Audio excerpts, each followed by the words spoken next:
Good evening and welcome to tonight's edition of the Amoy Sirius News Network's Sunday paper program.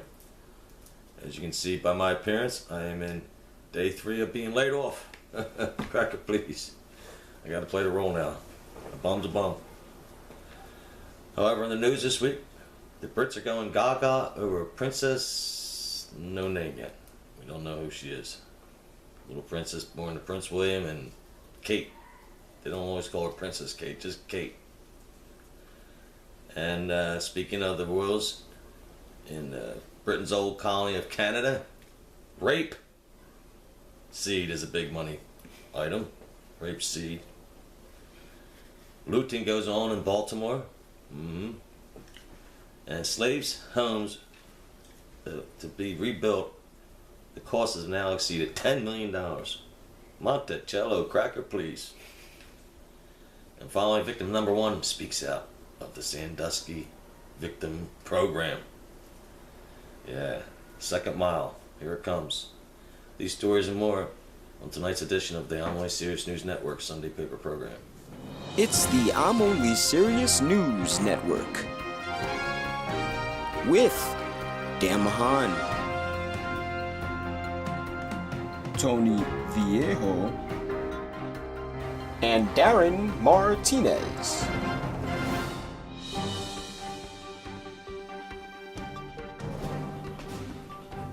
Police in Baltimore have made several arrests of those responsible for the looting and burning of the CVS store. The arrests were made by the narcotics squad after a new corner was opened up selling prescription pills. Yeah, not too bright down there. And Governor Christie's bid for the Republican presidential nomination is going to be an uphill climb due to the George Washington Bridge scandal of 2013. Some of his own aides said it's like trying to push a boulder up a mountain. When asked how his recent hiking trip was, it had nothing to do with the George Washington Bridge scandal, just a hiking trip.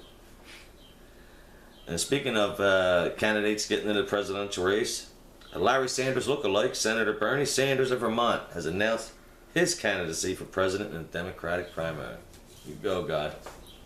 Bernie, Bernie.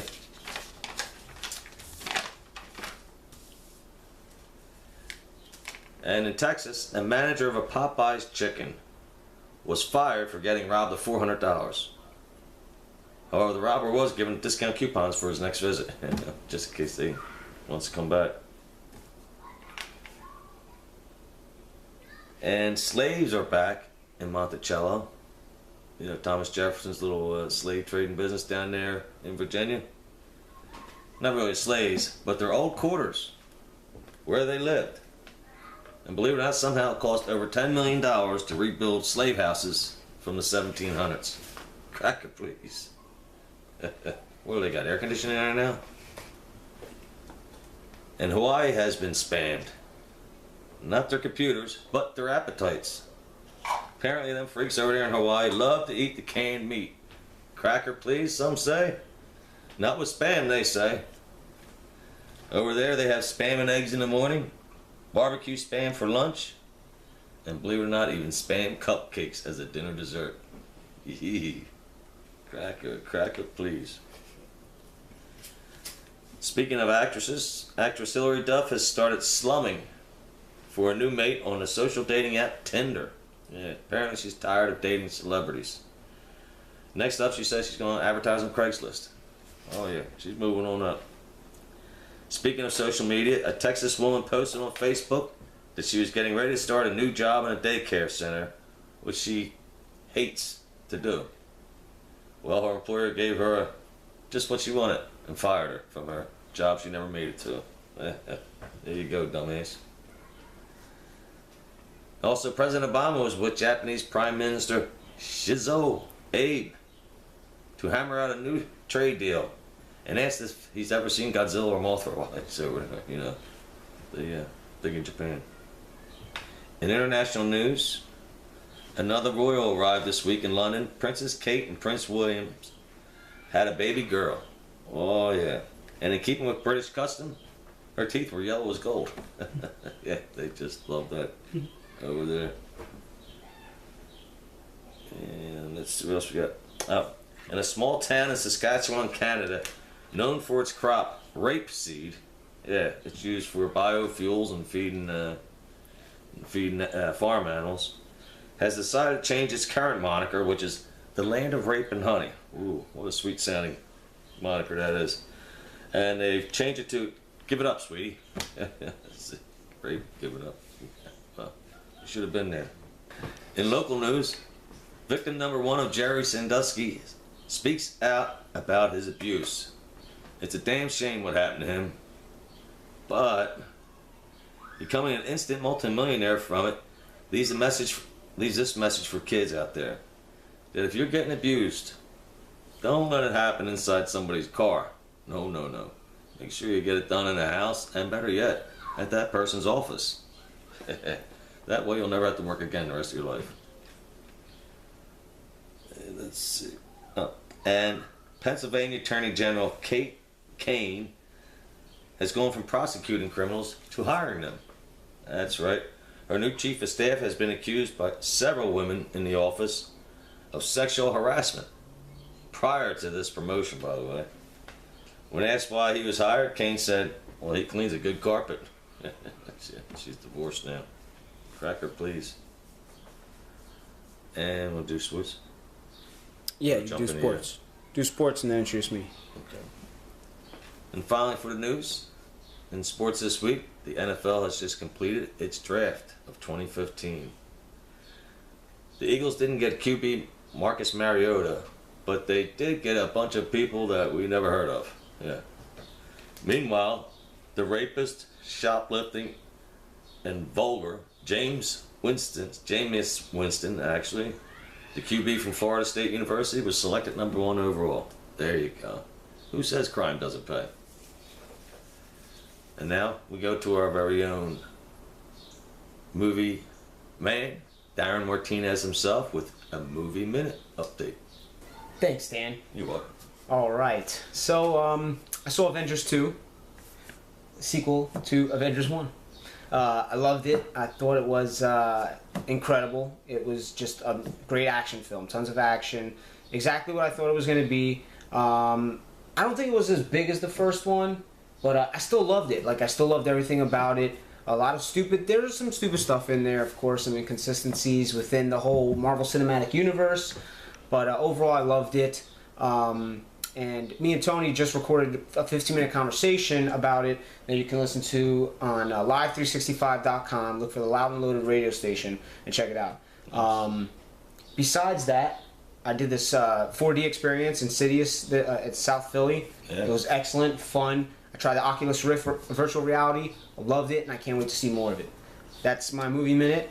Dan, back over to you. Thank you, Darren. And finally for us folks tonight is our very own Tony Viejo with his misled thought of the week. Tony? Thanks, Dan. So, America, how are we doing? Doing pretty good? How's our pulse doing? Have we checked our pulse lately? Pulse isn't doing so hot, is it? No. What the hell are we doing to ourselves? Baltimore. What's going on down there? I'm actually asking a serious question. If you could leave it in the comments, because I haven't really followed the news all week long. I just know there's something going on in Baltimore. Possibly some looting involved, possibly some rioting. That's not a good thing. I understand there's anger, and I understand that there's frustration. And civil protest is a good way to get things done. Civil protest is actually a way to get the chain moved a few yards in your favor. But looting, rioting, acting out, things like that, I understand that it might be, the argument could be, this is all these people, this is all that some types of people know is reaction to action with negative action. It's not the right way to go about doing things. And this has been popping up a lot lately, and it keeps boiling down to this, it looks like a race thing. And I just want to stress, I don't really think it's a race thing. I think the race scenario is actually this big smokescreen for a pending class war type situation, where the media is perpetrating all this racism in the media to get the country divided along that line. But in reality, the people who control the media want us to get divided along that line, so we don't pay any attention to the people behind the curtain buying the next election. That could be that. But folks, regardless of that, if it's that, or if it actually is a race thing, it's not working out. This isn't working out. How do we get to Star Trek like this, man? Star Trek. There was a Russian, you had an Asian guy, you had a black dude, you had a Klingon, you had a Vulcan, maybe a Jew? I don't know. There's not really too many Jews in space. Shatner's a freaking Jew. Leonard Nimoy was a Jew. Those guys were hanging out in space, having a good time. The world was one planet with a federation of other planets doing stuff. We can't get the country together, let alone the world together on the same page. We need to focus on that before anything else. So take away your religion, take away your, money, take away everything else that divides us, your race, your creed, your education level. Just listen to John Lennon's Imagine and let's do all that. Let's be as one. Let's get to that. I'm telling you, I'm getting really frustrated. If we're going to have a civil war, let's have it. I mean, Christ. Can we do it before Marvel Civil War comes out next summer? Huh? I don't know. Anyway, thank you. Thank you. Back to you, Dave. Well, that wraps up for this week's show. Thanks again for watching. But before we go, I'd like to give a few plugs out. If you have no plans for Memorial Day weekend, down in Manayunk on the 22nd and 23rd, our very own Darren Martinez will be on board with a comedy show for the TDTF crowd, which is Too Drunk to Fuck. It's a reunion show, and it's at the Comedy Clubhouse in Manayunk, right above the Crazy Cow ice cream place. By the bridge at the far end of Main Street, for those of you who are familiar with it. Also, you can catch Darren and Tony Viejo doing some work on a podcast on Loud and Loaded radio station on live365.com. Go on live365.com and look up the Loud and Loaded radio station and give a listen to them as they review the Avengers, was it? Yeah. Yep, the Avengers. Also, if you Google Josh Cast, you'll be able to catch John Smarmy's weekly podcast that he puts on there. If you think it's rough here, wait till you hear him when he's not being directed. And our hearts and our thoughts go out for Rob Morrow, folks, who went on a psychedelic trip recently and has not returned. His body's still in the room, sitting upright in a lounger, but his mind has not returned. So let that be a lesson to you, mushroom farmers. Put a warning label on it, will you please? Thank you and have a good night.